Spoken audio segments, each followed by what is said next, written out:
Ma'am Elma at Sir Gavin magkikita pa rin ayon kay Ma'am Elma.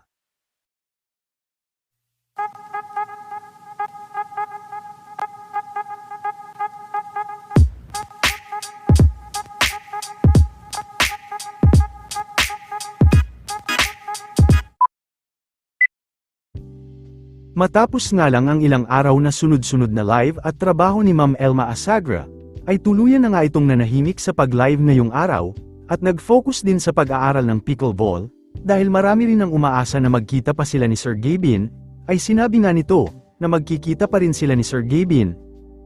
Dahil may mga trabaho pa umano sila, kahapon din ay kasama pa nito si Angge, matapos ang kanyang trabaho. Saka makikita niyo pa din kaming may ang tawag doon, magkasama minsan kasi may mga work pa kami. May mga work kaming magkakasama. Sinagot din nito kung bakit sila naghiwalay. Bakit po kayo naghiwalay? Guys, siguro, meron talagang ganun. Ang hirap eh.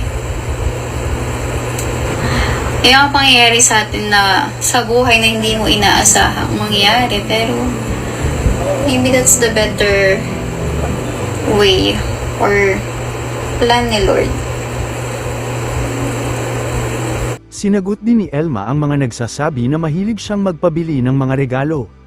Ano yun? Ang luho-luho mo. Ano yung binili ko? May binili ba ako? Yung binigay ba? Nakita niyo bang pinabili ko ba yon? Bigay nga, di ba? Pero di naman ako lumaban sa inyo kasi sabi niyo, viewers namin kayo. We owe our life to you. Sa dami na ng mga nairegalo ni Sir Gavin kay Elma ay di nga naiwasan na ganito ang maging komento ng ilan sa mga manonood. Sa huli ay umaasa pa rin ang mga fans na magkakabalikan silang dalawa. Oy, hindi ako umiiyak. My God.